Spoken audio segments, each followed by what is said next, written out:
Así inicia Es Noticia, Noticia en Profundidad. Qué placer acompañarles. Soy Tatiana Pérez y les saludo desde nuestra sede central en Caracas, en Venezuela. A partir de este momento, como lo ven ustedes siempre, de lunes a viernes y en la próxima hora tenemos 3 temas que son noticia, 3 temas en los que profundizamos. Ahí es el primero, es Noticia Bolivia. Día de cierre de inscripciones a las presidenciales de mayo en un tenso ambiente generado por la persecución política y judicial del gobierno de facto. Por el MAS están listos para competir Arce y Choquehuanca. Por la oposición, la fractura protagonista, un escenario que analizamos. Segundo tema que es en noticia, Venezuela. Se cumplen 21 años del inicio de la Revolución Bolivariana. Analizamos el significado de un inédito modelo que para muchos es inspiración, para otros un fenómeno a atacar. Profundizamos en él. Tercer tema que es noticia, aquí en titulares, Brasil. Huelga de trabajadores de Petrobras en 13 estados de la nación no da marcha atrás pese a presiones del gobierno. ¿Cuáles son las razones de un paro que además puede paralizar el país? Valga la redundancia. Lo analizamos en Noticia Casi comienza. Bienvenidos, bienvenidas.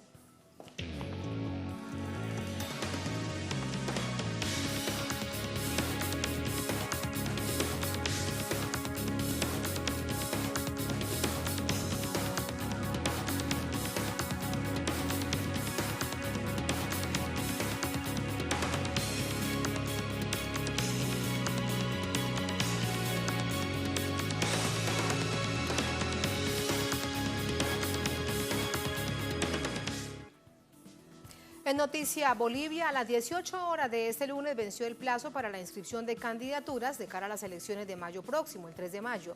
En total fueron 7 las candidaturas registradas en la carrera presidencial, la fórmula del MAS contra la dividida derecha golpista en 7 fracciones. En horas de la tarde, el exministro de Economía Luis Arce y el excanciller David Choquehuanca acudieron al Tribunal Supremo Electoral a inscribirse oficialmente como candidatos a la presidencia y vicepresidencia por el Movimiento al Socialismo. Para el MAS, el binomio supone la unidad entre la ciudad y el campo. Arce, reconocido por poner los fundamentos teóricos al modelo económico exitoso de Bolivia, y Choquehuanca como representante de los movimientos indígenas y campesinos. De hecho, fueron acompañados por una masiva movilización de quienes los respaldan. Tras formalizar el registro, Arce denunció la persecución desde el gobierno de facto para impedir la participación del MAS en los comicios el próximo 3 de mayo. Y denunciar el acoso que está recibiendo nuestro delegado principal al Tribunal Supremo Electoral. Una artimaña más de este gobierno de facto que no quiere que participemos en las elecciones, que va a continuar con su actitud hostil hacia el MAS y PSP, nuestras dirigentes de los movimientos sociales, exautoridades de gobierno. La derecha, en cambio, va dividida en 7 fracciones. La presidenta de facto, Yanine Áñez, se postuló por la Alianza Juntos. También lo hicieron los exmandatarios Carlos Mesa por Comunidad Ciudadana y Jorge Tuto Quiroga por la Alianza Libre 21. El cívico cruceño Luis Fernando Camacho, uno de los cabecillas del golpe de Estado, se inscribió como candidato a la presidencia por la Alianza Creemos. La dirigente gremial Ruth Nina lo hizo por el Partido Acción Nacional Boliviano, mientras el médico y pastor de origen coreano, Chi Hyun Chun, repite candidatura por el Frente para la Victoria. La mayoría de los candidatos opositores ni siquiera han anunciado su fórmula a la vicepresidencia. Por su parte, el gobernador de La Paz, Félix Pazzi, anunció la declinación de su candidatura junto al movimiento Tercer Sistema, MTS. Dejó claras sus razones. Hemos visto con mucha preocupación que no hay madurez en el resto de los partidos políticos y fundamentalmente de los partidos y candidatos y candidatas de la oposición. El fin de semana, varios de los candidatos opositores sostuvieron un supuesto encuentro por la unidad, del que no surgió ningún acuerdo. Decidieron volver a reunirse el 3 de abril, cuando definirían el apoyo al frente político que tengan más posibilidades de ganar en mayo. Para el Comité Nacional de Defensa de la Democracia, CONADE, la reunión fue un fracaso. Como CONADE queremos expresar Nuestra total frustración por el fracaso que ha significado el encuentro de candidatos. La actitud mezquina de estos candidatos está provocando que el MAS consolide la mayoría en el Parlamento. Mientras las extremas derechas dejan en evidencia los quiebres por intereses particulares, el MAS sigue dando muestras de su músculo político, pese a las piedras en el camino. Y precisamente hasta dónde llegará ese músculo político del MAS, vamos a analizarlo con Juan Carlos Pinto, analista político, experto en temas electorales, nos acompaña desde La Paz. Juan Carlos, ¿cómo está? Buenas noches. Hola Tatiana, saludos fraternos desde La Paz. Un saludo para usted, Juan Carlos, gracias por acompañarnos. Allí la pregunta, ¿cuánto tiene hoy por hoy de músculo político el movimiento al socialismo, el movimiento de cambio, en este contexto tan complejo que bien planteábamos y recordábamos en titulares? Persecución política, persecución judicial, ataques mediáticos. Pues el MAS tiene muchísimo más músculo que el 2019 en las pasadas elecciones, porque precisamente el país, esa gran parte de población urbana que se había levantado descontenta, ha visto que la propuesta que tiene la oposición no es ninguna propuesta, es una propuesta del pasado, neoliberal, reciclando viejos políticos y sobre todo de mayor miseria para la gente y aprovechamiento del poder político.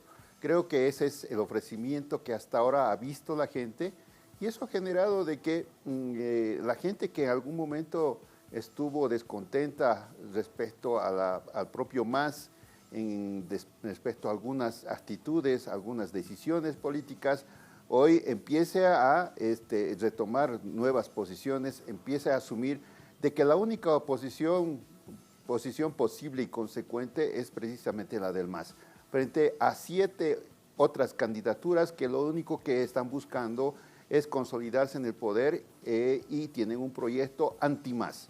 Y este proyecto anti-MAS, por si fuera poco, tiene poco de unidad. Esta convención que se realizó hace poco ha demostrado a la población que las miserias personales de esos candidatos son las que nutren justamente su propuesta de país, que es ninguna para la población en general.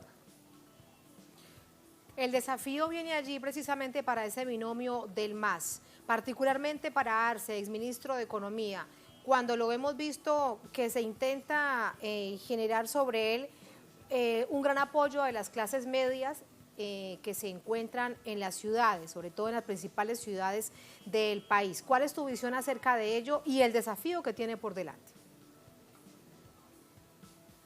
Mira, Tatiana, estamos asumiendo de que las pasadas elecciones ha mostrado que cerca de un 47% existe de votación sobre el candidato, sobre el MAS, sobre Evo Morales como líder inicial en esa confrontación electoral, pero hoy sobre el MAS en su conjunto, porque es la única propuesta que permite tener alternativas. Y justamente el candidato Arce es el que ha mostrado durante 14 años la constancia, el crecimiento económico y la redistribución para el conjunto de la población mayoritaria particularmente.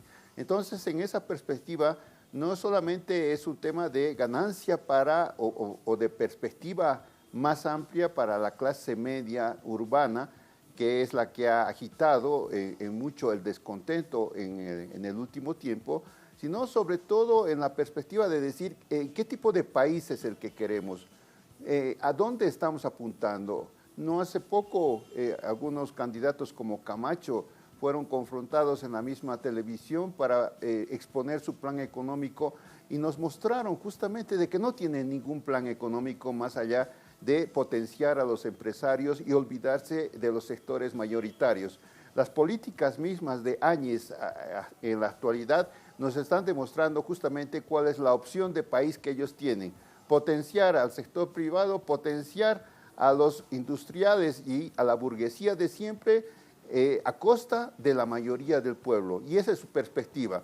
Más allá de eso, además no nos ofrecen ningún horizonte democrático más allá de la persecución de los dirigentes, persecución y la palabra preferida de este proceso, que es la sedición. Sedición es todo, sedición son llamadas telefónicas, sedición son cartas, sedición son documentos, es decir, todo tiene ese nombre. Lamentablemente existe la impunidad absoluta respecto a el actuar de la justicia y de la policía, cuando son grupos parapoliciales y paramilitares los que están en realidad ejerciendo una acción en las calles en contra de los candidatos, en contra de los líderes sociales en el país.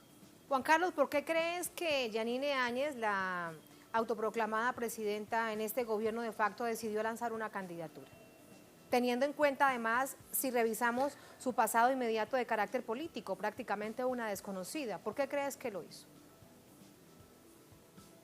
Porque en definitiva hay un poder superior, son las redes del imperio las que definitivamente están controlando este país y las decisiones que se toman e incluso los conflictos que existen al interior de la propia oposición. Si en algún momento Camacho fue una figura expectante para el imperio, fue demasiado expresiva la entrevista que tuvo en CNN en Estados Unidos para mostrarnos que ya no es un candidato de su agrado porque no tiene una propuesta más allá de simplemente el golpe de Estado.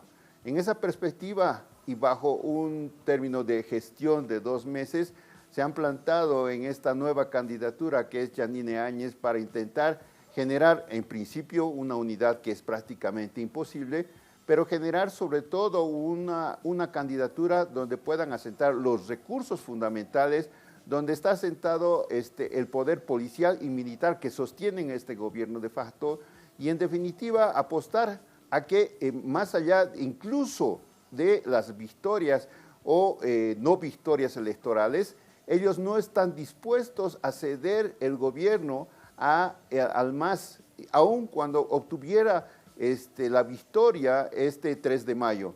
Este es un tema importante a tratar en la perspectiva de que en esta persecución que está viviendo los dirigentes sociales y el propio MAS en este sentido nos está demostrando que la oposición no cree prácticamente en el clima electoral, no cree en la democracia y su apuesta va más allá justamente del clima electoral, va a la confabulación, va a la continuidad y permanencia del golpe de Estado en esta perspectiva, que es lo que deberíamos estar viendo como un plan B en Bolivia desde los movimientos mayoritarios que defienden una democracia intercultural. Y llama esto, Juan Carlos, la atención porque entonces, con toda esta fractura de la oposición, lo que viene ahora es quién tendrá más poder o cuánto realmente logrará obtener.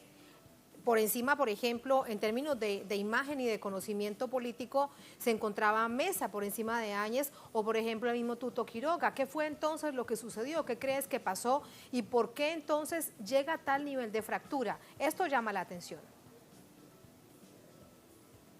Bueno, esto no es raro dentro de la propia burguesía boliviana, el fraccionamiento, la miseria política que siempre han tenido los liderazgos en Bolivia han generado este tipo de situación que actualmente vivimos. Y la apuesta del imperio definitivamente es a una candidatura más potable como es la de Áñez, que a pesar de estar cargado de viejos dinosaurios y incluido su candidato a vicepresidente, es una apuesta que permite la articulación desde el gobierno. El gobierno y su relación con las Fuerzas Armadas, la policía, las pititas o grupos parapoliciales, paramilitares en las calles, es la estructura sobre la cual se basan. En esa perspectiva de amedrentar a la mayoría, hacerles ver que el miedo es la forma en la que ellos quieren convencer a la gente de que debería haber continuidad de este gobierno golpista frente a una propuesta de país que el MAS ha enarbolado durante 14 años y actualmente propone estabilidad en lo económico, pero sobre todo retomar el proyecto indígena originario campesino que nos ha hecho un país de verdad, un país de inclusión, un país de identidad propia. Me queda algo por preguntarte también en este análisis. ¿Por qué crees, o más vale, te lo pregunto de otra manera, qué habría detrás en lo que no se llegó realmente a un punto de negociación? ¿Qué de todos los posibles acuerdos que había entre estos sectores de la derecha y la extrema derecha no se negoció para que sucediera esto y no llegaran con un candidato único? Creo que la repartija de poder, por una parte, y los pedazos se están conformando con los porcentajes que van a obtener dentro del Parlamento, es decir, tener pequeños retazos de la representación que les permita potenciarse. De alguna manera, muchos de los candidatos están apostando justamente a quedarse con la repartija y poder estar en un proceso de negociación posterior para la generación del gobierno futuro. Esa es una de las apuestas. Pero segundo, creo que también desde una perspectiva imperial la apuesta es asumir que en Bolivia, a partir del golpe de Estado, vamos a vivir una situación de emergencia de manera permanente. Vamos a hablar del caos como una forma de gobierno permanente en la que vamos a vivir, porque ellos asumen que la situación económica va a empeorar, el proyecto neoliberal que ellos están empujando, enarbolando, justamente nos va a llevar a una peor situación, en la que además están intentando echar la culpa al MAS de lo que ellos van a hacer en este futuro inmediato. Y segundo, una democracia absolutamente autoritaria y restringida que ya estamos viendo en este proceso electoral, que es solamente un aviso de cómo pretenden ellos ejercer la dominación desde el gobierno, el supuesto gobierno que ellos quisieran proponer para el país. Esa es la situación y ese es el proyecto que nos están proponiendo frente a una propuesta de país que durante 14 años ha generado inclusión y ha generado la posibilidad de que lo indígena originario campesino, que hoy otra vez está en la vanguardia, conforme justamente una idea de país distinto. Y un país en el que cabían todos, también es parte de la conclusión de estos 14 años. Ahora es un asunto muy, muy complejo en lo que viene en adelante, sobre todo para los candidatos del MAS. Gracias, Juan Carlos, por ese análisis. Buenas noches. A ti, Tatiana. Buenas noches. Muy buenas noches. Así nos vamos a la primera pausa en esta emisión de Es Noticia. Al volver en Noticia Venezuela, se cumplen 21 años del inicio de la Revolución Bolivariana. Analizamos el significado de un inédito modelo. Para muchos es una inspiración, para otros un fenómeno a atacar. Profundizamos en ello al volver. Estamos en Es Noticia.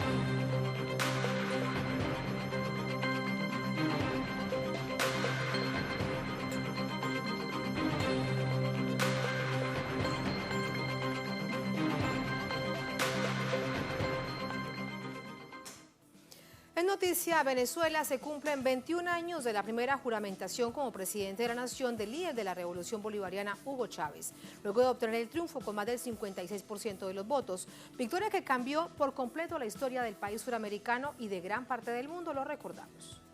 Con la consigna con Chávez manda el pueblo y con la propuesta de una asamblea constituyente, Hugo Chávez, el militar que se rebeló el 4 de febrero de 1992 contra el gobierno corrupto de Carlos Andrés Pérez, consiguió la presidencia de Venezuela al lograr imponerse con 1.060.524 votos, superando ampliamente a sus más cercanos contrincantes. De Dios, juro delante de la patria, juro delante de mi pueblo, que sobre esta moribunda Constitución haré cumplir Impulsaré las transformaciones democráticas necesarias para que la República Nueva tenga una carta magna adecuada a los nuevos tiempos. Lo juro. A partir de allí, Venezuela inició un camino de transformación. El pueblo votó por un nuevo proyecto político y social que dejó atrás más de 40 años de corrupción. Ese nuevo ordenamiento jurídico permitió establecer como derechos fundamentales la igualdad, la justicia social, participación popular y soberanía. Los cambios planteados desde la Revolución Bolivariana impulsaron proyectos integracionistas en toda la región. Iniciativas como el ALBA, UNASUR y Petrocaribe, que buscan la promoción del desarrollo de todas las naciones, con el objetivo de erradicar la desigualdad y fortalecer su soberanía.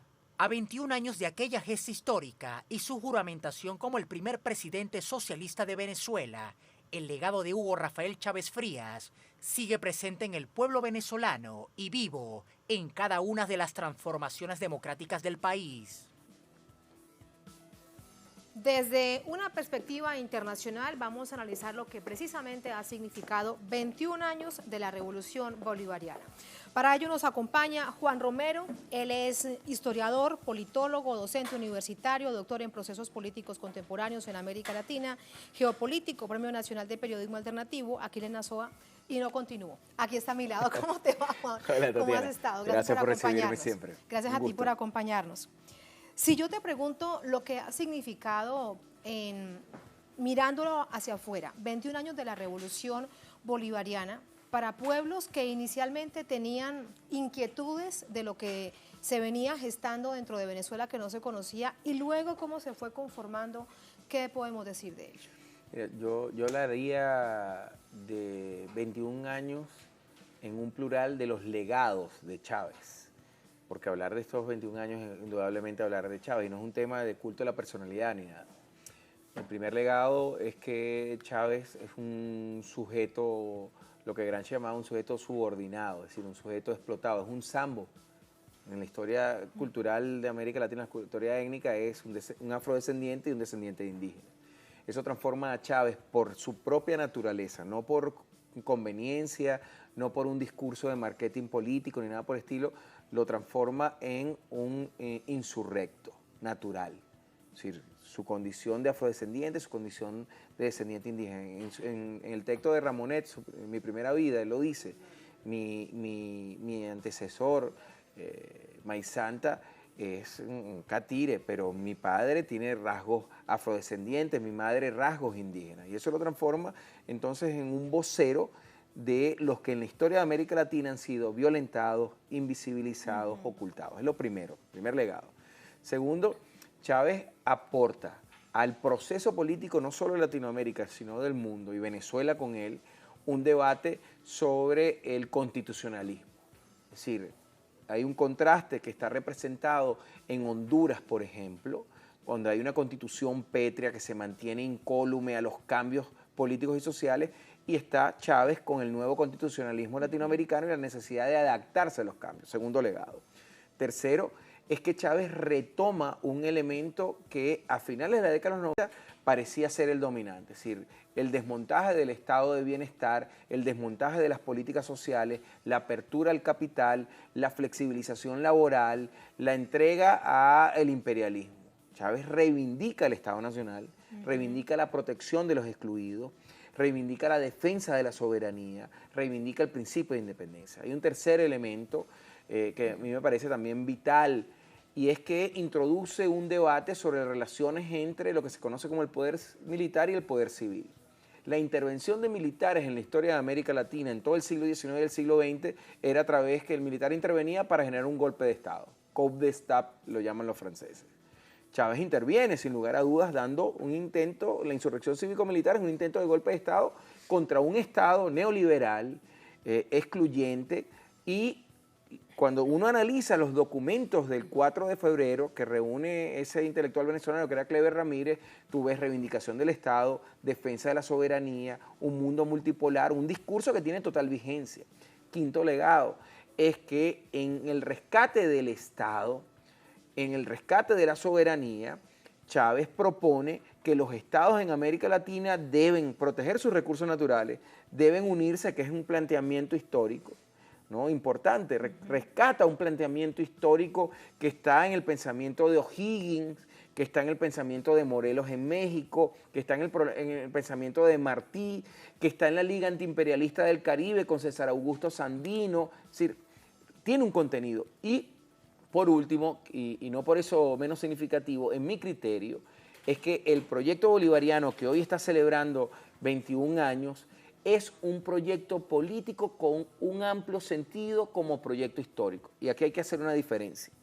Cuando hablamos de proyectos políticos... Y allí te pregunto algo para entrar aún más en esta profundidad. ¿Y eso es lo que lo hace inédito? Claro, porque los proyectos políticos, ¿qué son? Los programas políticos, los proyectos políticos tienen dos características, Tatiana, y es que es una visión de un país en un lapso. Y en esa visión hay un conjunto de actores que van a protagonizar esa visión de país. Todos los proyectos políticos tienen esa visión, incluso los proyectos de derecha. Pero no todo proyecto político es un proyecto histórico, porque un proyecto histórico primero tiene una perspectiva trascendente, ¿no? Hacia dónde vamos, pero con un amplio sentido de dónde venimos. Entonces se maneja en tres tiempos. Mi herencia, ¿no? Lo que llamamos en teoría sociológica mi campo de experiencia. Tú tienes un campo de experiencia que viene de tus padres, que viene de tus abuelos, que viene de tu memoria individual, que es una memoria social. Pero el proyecto histórico además tiene una perspectiva de cómo eso que hemos transcurrido tiene significado en el hoy y tiene trascendencia para el mañana. ¿Cuál es la importancia de que un proyecto político sea al mismo tiempo un proyecto histórico?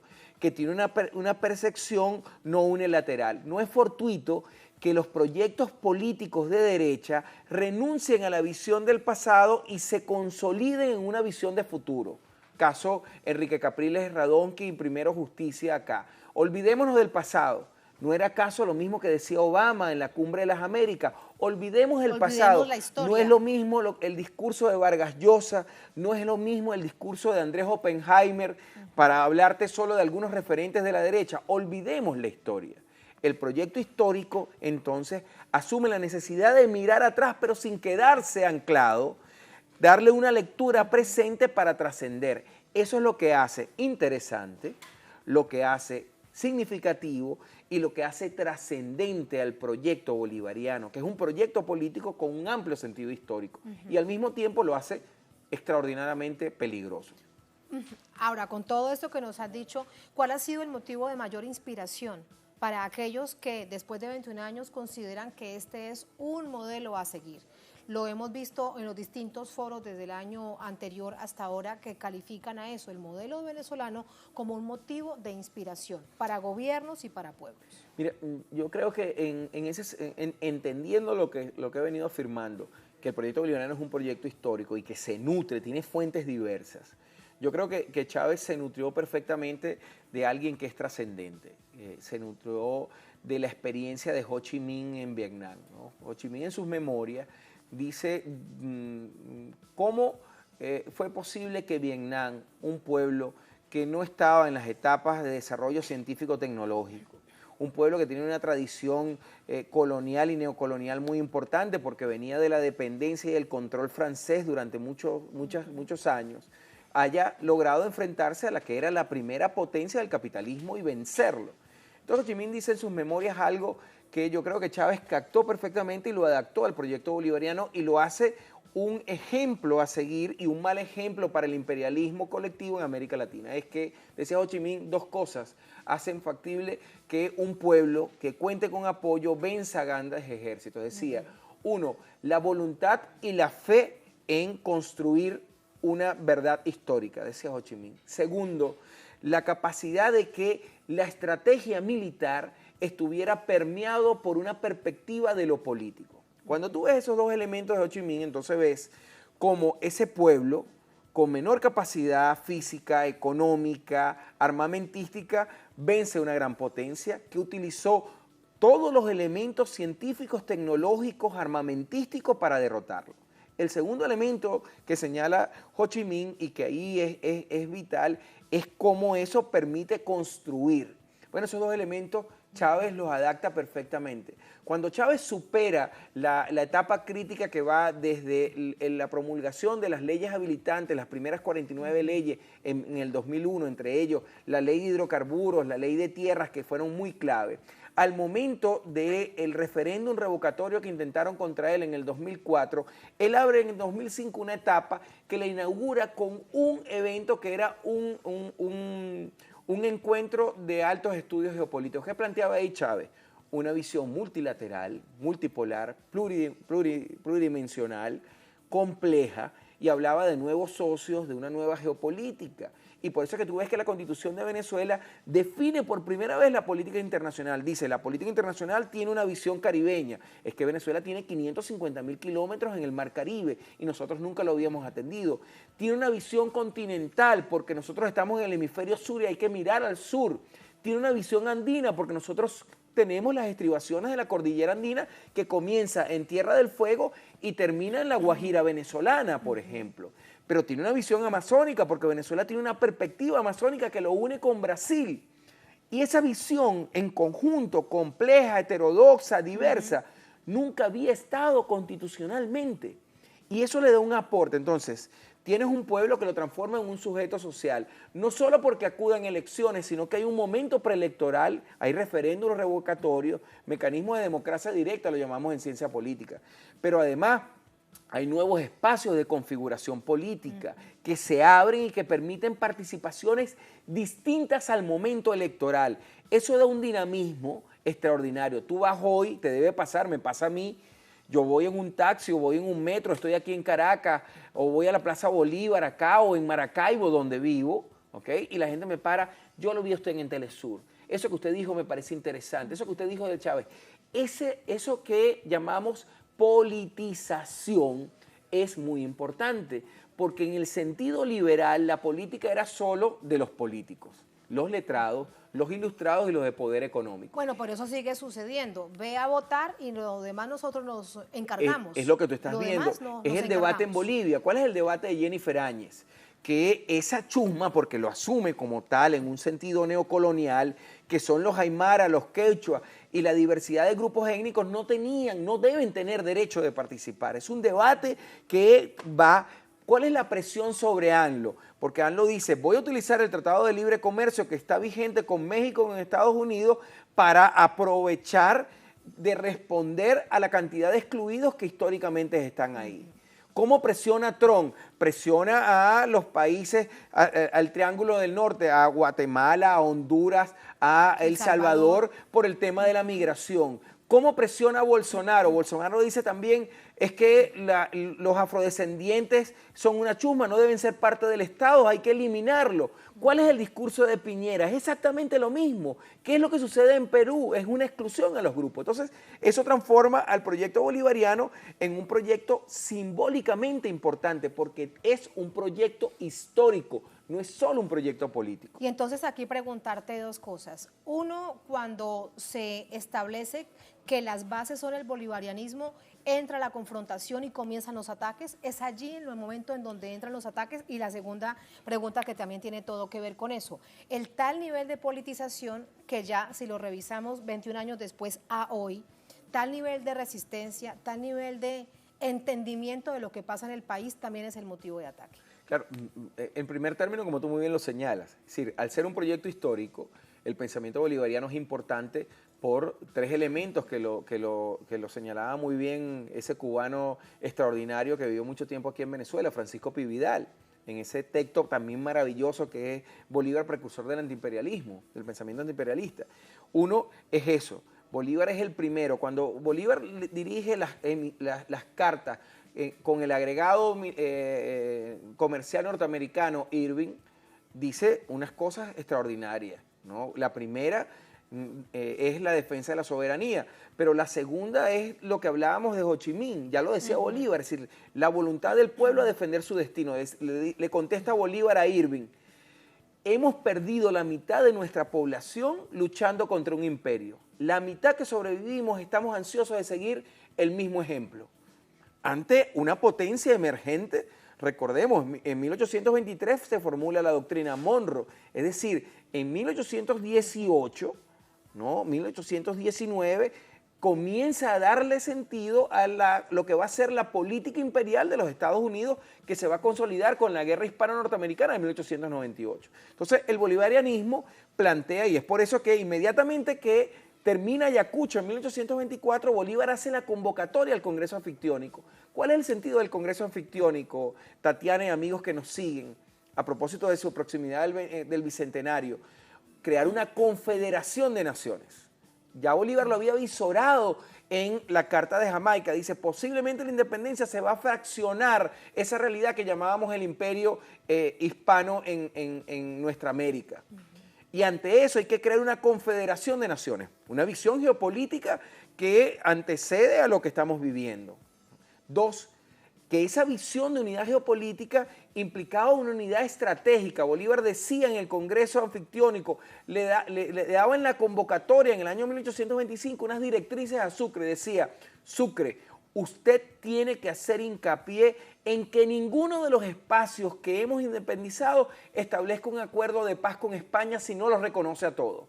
Y segundo, usted debe insistir en el Congreso en la necesidad de una unidad militar y que cada uno de esos espacios que estaban surgiendo diera un aporte. Es lo que intentamos hacer con la CELAC, es lo que intentamos hacer con UNASUR, y por eso el ataque a través de Lenín Moreno contra UNASUR.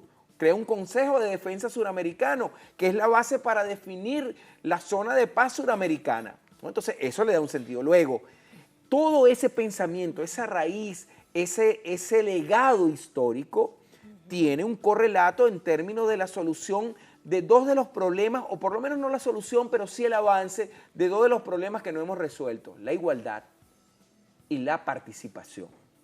Entonces, tú ves aquí, como sucede en Bolivia, como sucedió en el Ecuador de Rafael Correa, actores que nunca habían. Te voy a esta cifra, que es una cifra de análisis político. De cada 10 venezolanos entre 1958 hasta el año 2000, que comenzó el proceso de reconfiguración del Consejo Nacional Electoral, de cada 10 venezolanos con derecho a voto, estaban inscritos solo 4. Hoy, de cada 10 venezolanos con derecho a voto, con 18 años, hay inscritos 9. Eso te habla de un nivel cuantitativo de reconocimiento e inclusión muy importante. Y por eso es que ellos dicen que hemos hecho trampa, tienen que decirlo. Pero entonces yo siempre respondo sarcásticamente cuando en algún seminario o algún foro me dicen, no, es que el chavismo ha hecho trampa. Le digo, mira, en un partido de fútbol te pueden hacer trampa, en un partido, pero en 25 significa dos cosas, o tú eres bien imbécil o nosotros somos muy vivos. Te pueden hacer trampa una vez, te pueden hacer trampa 2 veces, sí, hasta 3 veces, pero 25 veces es ignorar demasiado el valor del voto popular. Porque además, en ese proyecto histórico que es la derecha, el voto popular es bruto, es ignorante, es una visión neocolonial terrible. Y entonces hay un gran debate cultural. Y eso es lo que transforma a la revolución bolivariana como proyecto histórico, como proyecto político, en un arma de destrucción masiva. Nosotros culturalmente hemos roto un elemento sobre el cual se ha construido la hegemonía, que es el hecho de la no inclusión. Y eso tiene que ver, insisto, y vuelvo a donde comencé, al hecho de la condición de sambo de Chávez. Incluyó a los afrodescendientes, incluyó a los indígenas, recogiendo además una memoria histórica. Es decir, la propuesta de Chávez de incluir a los indígenas en una circunscripción es el planteamiento de la Revolución Sandinista de 1979, Tatiana y amigos que nos ven. Y Chávez la concreta constitucionalmente. Y mira lo que ha significado acá. Los pueblos guayú, yo vivo en la frontera, soy diputado del Parlamento Regional y a cada rato recibimos a grupos indígenas haciendo solicitudes y respondiéndole el Estado venezolano como nunca antes lo había hecho. Un país en donde caben todos. Me queda algo por preguntarte. La principal razón del ataque, de todo esto que nos has dicho hoy por hoy, después de 21 años, ¿cuál es? Particularmente del gobierno de Estados Unidos, que es el que insiste de manera permanente en que la revolución bolivariana desaparezca. Mira, hay un primer elemento que es el más usado, que es el tema de los commodities, las riquezas que nosotros tenemos. Eso es lo más usado en los términos mediáticos. Yo Pero no coincido. eso parece que No hoy es. por hoy, después de verlo y revisarlo, pues no es. No lo es. El tema tiene que ver del carácter como de proyecto histórico del proyecto bolivariano. Yo no tengo ninguna duda de esta afirmación que estoy haciendo. Y fíjate que de hecho el presidente Nicolás Maduro en su mensaje anual lo dijo, este es un proyecto histórico. Y ser un proyecto histórico, insisto, y con esto culmino y te agradezco, ¿qué significa? Tener un enorme sentido de la valoración de lo que somos. Y no es casual que culturalmente el imperialismo y el capitalismo busquen borrar nuestra memoria histórica. Benedetti decía que el olvido estaba lleno de memoria en un texto poético extraordinariamente hermoso. Y tiene razón Benedetti, el olvido está lleno de memoria. Y es esa memoria lo que le da consustanciación, le da base para el hoy enfrentar una agenda que ha sido terrible. Venezuela ha resistido, los venezolanos hemos resistido, no solo hemos resistido, sino construido una respuesta, porque la resistencia puede ser conceptualmente algo pasivo, es decir, yo aguanto, resisto el golpe, me armo y resisto el golpe. No es solo que lo hemos resistido, sino que además hemos tomado una ofensiva. El petro, por ejemplo, es una ofensiva, es una respuesta no solo al agobio, sino es una respuesta a la hegemonía monetaria del dólar y eso entonces nos transforma en un arma de destrucción masiva. Con eso te despido, Juan. Muchas gracias. Gracias, Tatiana. Un placer como siempre. Siempre un gusto. Muchísimas gracias. Así nos vamos a la segunda, última pausa en esta emisión de Es Noticia. Al volver Es Noticia Brasil. Huelga de trabajadores de Petrobras en 10 estados de la nación no da marcha atrás pese a presiones del gobierno. Nos preguntamos lo siguiente, ¿cuáles son las razones de un paro que además puede paralizar al país? Estamos hablando del gigante suramericano y de Petrobras, su empresa emblemática. Tenemos información, tenemos el análisis. Al volver, estamos en Es Noticia.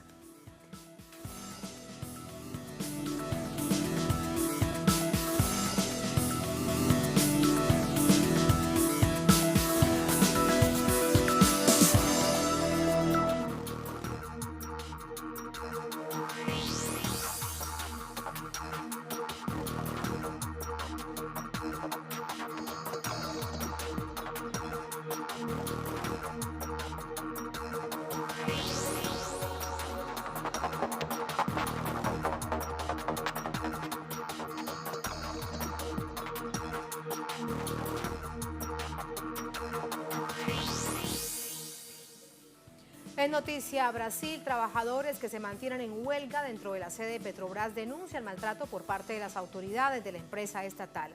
La tensión aumenta tras la decisión del Tribunal Laboral con respecto a la restauración de todos los servicios a la sede de Petrobras en Río de Janeiro. En este momento son 13 estados que están paralizados con respecto a esta huelga de los trabajadores de Petrobras. Tenemos detalles a continuación. Trabajadores de la Compañía de Petróleos de Brasil, Petrobras, comenzaron este sábado una huelga indefinida, producto del cierre de una fábrica de fertilizantes que dejará sin empleo a cerca de 1.000 personas. Petrobras anunció a inicios de enero el cierre de la empresa Araucaria Nitrogenados, ANSA, por supuestas pérdidas.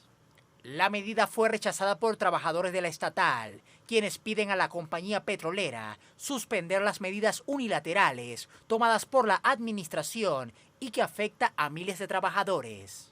El director de la Federación Unitaria de Trabajadores, David Bacelar, denunció que la empresa les hizo un cerco impidiendo que les suministraran alimentos.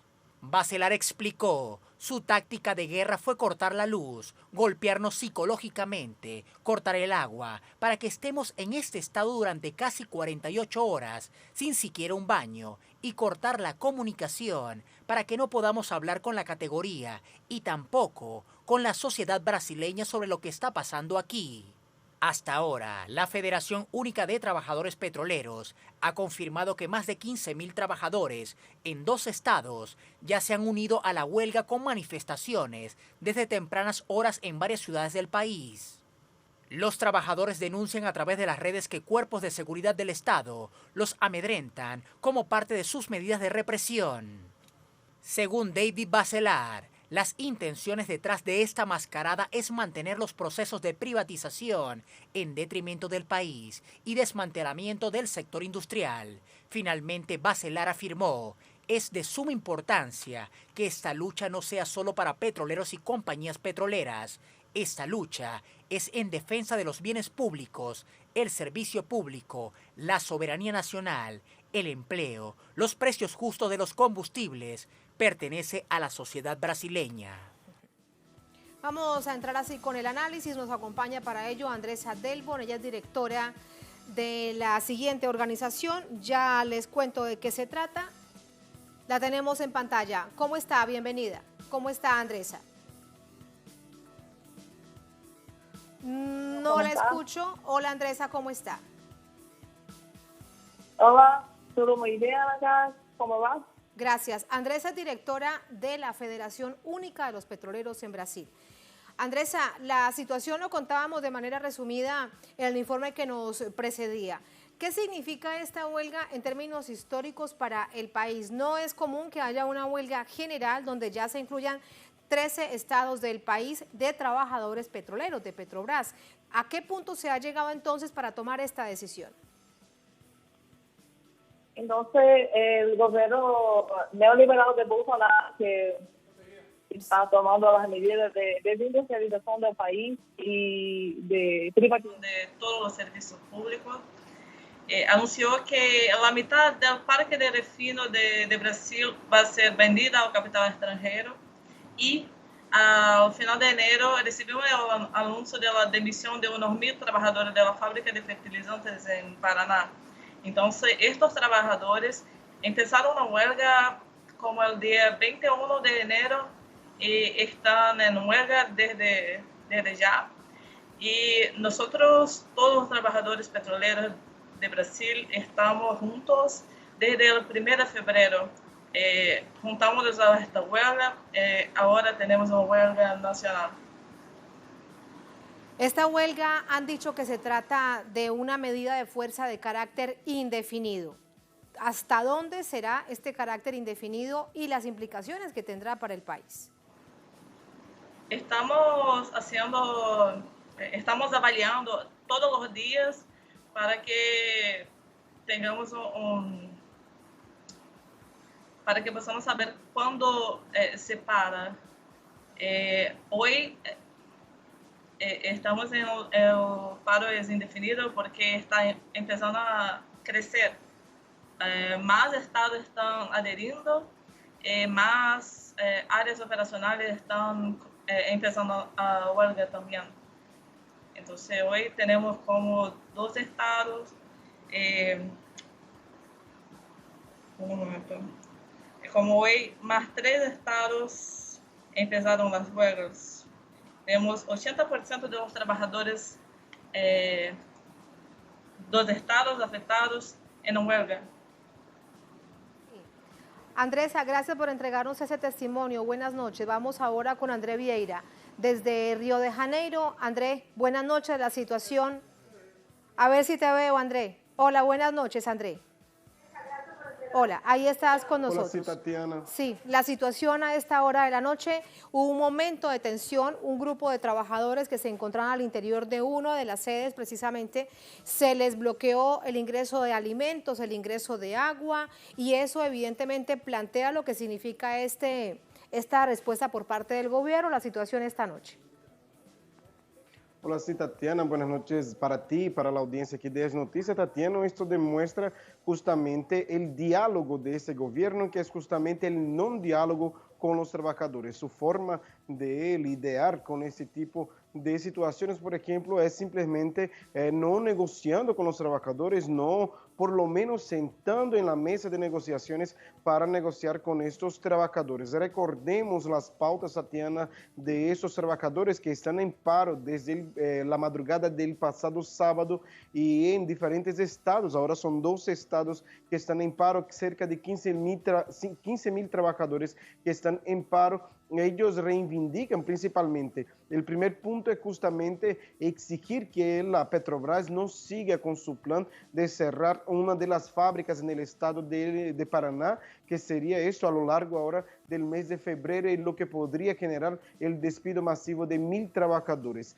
Estos trabajadores que están ocupando la sede de la Petrobras, que son dirigentes de la Federación Única de los Petroleros, exigen que la Petrobras regrese a la mesa de negociaciones. Esto porque, según un acuerdo realizado entre los trabajadores y la Petrobras, esto con el auxilio y con el acompañamiento de la justicia que fue firmado el año pasado, estos dos, los trabajadores de la Petrobras, informaron que para un despido masivo la empresa debería consultar a los trabajadores, lo que no pasó, o sea que demuestra un descumplimiento del acuerdo por parte de la directoría de esa estatal Petrobras. Además de esto, también ellos reivindican la cuestión de los turnos de trabajo, del banco de horas, también la cuestión del plan de salud y también la participación de los trabajadores en los lucros de la empresa estatal. Más allá, ellos denuncian que todo eso, todos estos ataques contra la estatal Petrobras aquí de Brasil